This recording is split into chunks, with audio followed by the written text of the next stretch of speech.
Why did they light? That's lame. This time on GKR, we burned down the shop.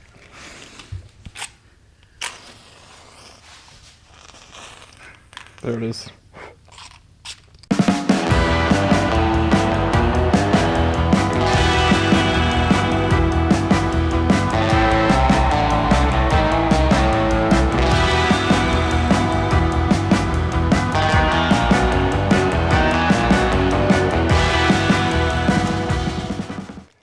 Alright, so Matt thought it'd be funny to buy a lifetime supply of matches, so we've got lots of flammable goods around the shop right now, both on the ground and on the workbenches. You'd be surprised at how fun matches are just to sit here and light, you know, old school match, but I don't know why he buys the stuff he buys. We have been busy in the shop though, and as promised, you can see the back of the Bronco now. Alright, so you guys are taking too long to get an update on this, so we just kind of kept trudging ahead to get this back end done. But as you can see, I mean, looks pretty good. Don't mind the gaps. We have to do some adjustments there. You know, it's a little wider gap up here than it is back here. But these gaps really aren't great on Broncos anyways, but we're going to change that as best as we can. You can see the side panels on here, and this side's nice because it shows on the 77 model, they had a very different door style. Fill port for the fuel, and if you notice, if you really notice, there were usually two because these had two tanks. Well, it's nice to go and cleaner to go to these newer style tanks that are 23-gallon tanks, a single tank in the back. You don't have the little lever to change over and hope the fuel doesn't have air in it. You just have one tank in the back, and that's why we have one filler spot. And yeah, I mean, it came out pretty well, right, Matt? It came out well, and it's not really that hard because you have the front end majority done, minor adjustments needed for gaps and whatnot, but it all falls into place. Like we said before, giant Legos with welding, and that's it. I mean, it's going to be the same for the other side, like it is for this. The only difference is there's no fuel door on that side, so it's going to be a little bit simpler. Yeah, and this fuel door was actually kind of just match it to the spacing of the old one where it is on this panel. And this panel actually isn't a factory style panel. The factory style panel was actually a top panel here with an inner and then an outside skin. And they make these new panels that are one flush piece that just looks so much cleaner. And most importantly, this little body line here matches, because the old body line, since this was a piece down here and a piece up there, it never matched unless you somehow had the same thumb or finger the size of this little gap here or made something to do that, and you know, put seam sealer in there. It never matched no matter how hard you tried, and you don't want to put too much of that stuff on anyways on the exterior here. So it looks a lot better, and it's not welded in yet, so comes off like that.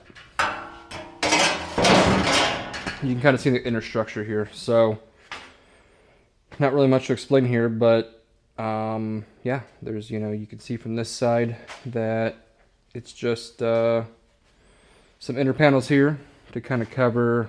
If you had the fuel tank, the two fuel tanks, there's a little filler panel here that the neck would go down and into the tank on both sides.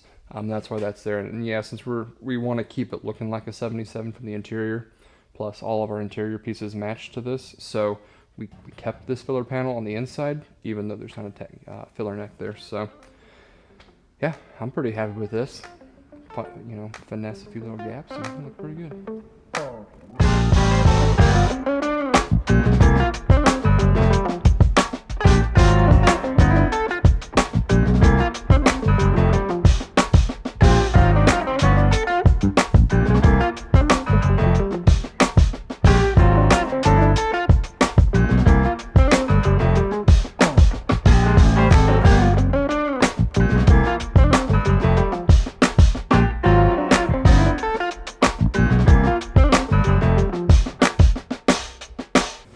Alright, so it looks like a pretty cool Bronco. Hardtop Bronco. Last one we did was not a hardtop, so a little extra work on this one. One part you'll see is the roof of this took a little bit of finessing. We had to, if you remember, take that sunroof out that somebody had put in there way back in the day.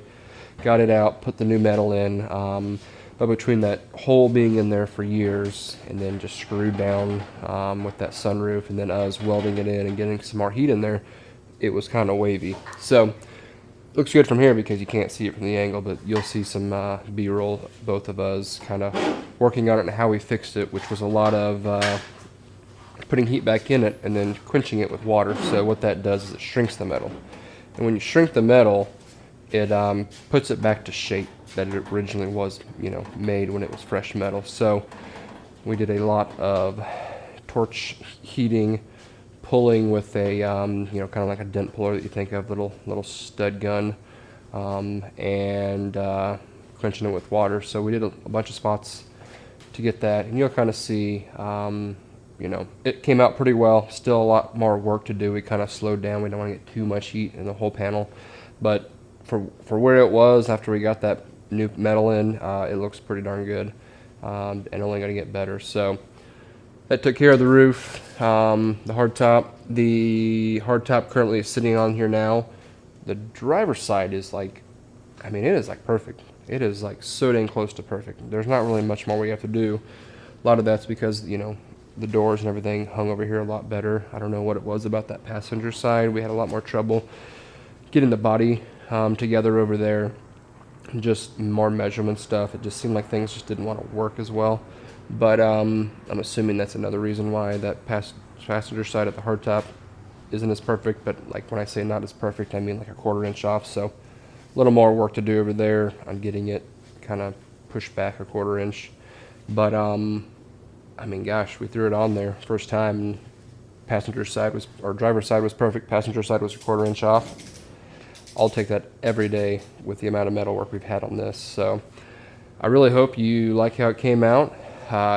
Next video you might see, or you will see primer, because that's the next step. That's the next thing you'll see. See it all in one color, which we're going to use black primer because it's going black and red, and it'll kind of help that red be a little more rich underneath.